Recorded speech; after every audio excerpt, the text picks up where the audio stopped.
ऐसा सभी के साथ होता है। घने जंगल के निकट सिद्धार्थ ने छंदक को रथ रोकने का आदेश दिया। रथ रुकते ही सिद्धार्थ नीचे उतर आए। सामने ही यमुना नदी अपने पूरे वेग से बह रही थी। उस समय वे अनुप्रिय नामक स्थान के निकट खड़े थे। सिद्धार्थ ने अपनी राजसी वेशभूषा उतार दी, साथ ही उन्होंने एक एक करके अपने आभूषण भी उतार दिए। अपने वस्त्र व आभूषण उन्होंने छंदक को दे दिया तथा लौट जाने का आदेश दिया। छंदक सिद्धार्थ के पैरों में गिरकर फूट फूट कर रोने लगे। वह हाथ जोड़कर कहने लगे, यह आप क्या कर रहे हैं राजकुमार? जब आपके माताजी व पिताजी को आपके सन्यासी बन जाने की बात का पता चलेगा तो उन पर दुखों का पहाड़ टूट पड़ेगा। रानी यशोधरा पर क्या बीतेगी? आप अपना निर्णय बदल लीजिए, मेरे साथ राजमहल लौट चलिए। सिद्धार्थ ने सुंदर व सुगंधित बालों को काट कर कहा, मैं अब नहीं लौटूंगा। मैंने सोच विचार करके ही यह निर्णय लिया है। मैं सत्य व ज्ञान का मार्ग खोजना चाहता हूँ, जिससे मानव शांति पा सके। तुम आंसू पोंछ लो और राजभवन लौट जाओ। छंदक को सिद्धार्थ की आज्ञा का पालन करना पड़ा।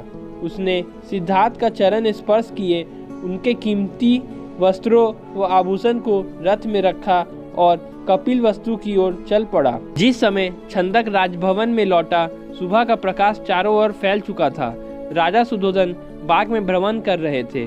जब उन्होंने सिद्धार्थ का खाली रथ देखा तो उनके माथे पर बल पड़ गए। उन्होंने क्रोध से छंद की ओर देखा और पूछा, तुम बिना बताए सिद्धार्थ को कहाँ ले गए थे? वह इस समय कहाँ है? छंदक ने रोते हुए वह पूरी बात बता दी। फिर रथ से सिद्धार्थ के कीमती वस्त्र व आभूषण लाकर उन्हें सौंप दिए।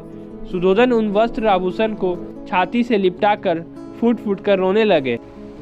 उन्होंने कहा, विद्वान पंडितों व ज्योतिषियों की भविष्यवाणी आज सच हो गई। मेरा बेटा संसार के सभी सुखों को ठुकरा कर सन्यासी बनने चला गया।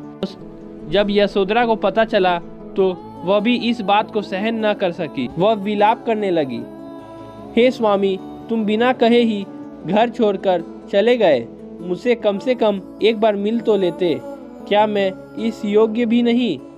क्या तुम्हें अपने छोटे से पुत्र का भी ध्यान नहीं आया? कम से कम उससे तो मिल कर जाते। इसके बाद यशोधरा ने राजसी वेशभूषा उतार फेंकी। केवल सुहाग चिन्हों का छोड़कर उसने सभी आभूषण को त्याग कर दिया। वह साधारण भोजन करती तथा पृथ्वी पर सोती। उसकी यह दशा देखकर प्रजापति बहुत दुखी होती। यह यशोधरा को छाती से लगाकर रो पड़ती और अपने स्वास्थ्य का ध्यान रखने के लिए कहती, यह तेरे खेलने खाने की आयु है बहू। वे यशोधरा से कहती, परंतु तूने तो सिद्धार्थ की तरह ही संसार के सभी सुख छोड़ दिए। क्या यह ठीक है? इस तरह रहने से क्या तुम बीमार नहीं पड़ जाओगी? तब राहुल की देखभाल कौन करेगा? यशोधरा उत्तर देती, माताजी, मेरे पति अब सन्यासी बन चुके हैं। वे पृथ्वी पर शयन करेंगे तथा जंगली फूल फलों को भोजन करेंगे। ऐसे में भला राजभवन में सुख के साथ कैसे रह सकती हूँ? आप कृपया दुखी ना हो। राहुल में ही इसके पिताजी की छवि को देखे, इससे आपको शांति मिलेगी। प्रजापति राहुल को छाती से लिपटा कर रो पड़ी। सिद्धार्थ के चले जाने के बाद कपिल वस्तु का हर व्यक्ति उदास हो गया।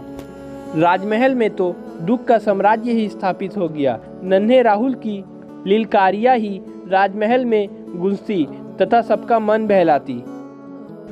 तो दोस्तों, अगर आपको ये वीडियो पसंद आया है तो वीडियो को लाइक करें और चैनल को सब्सक्राइब करें।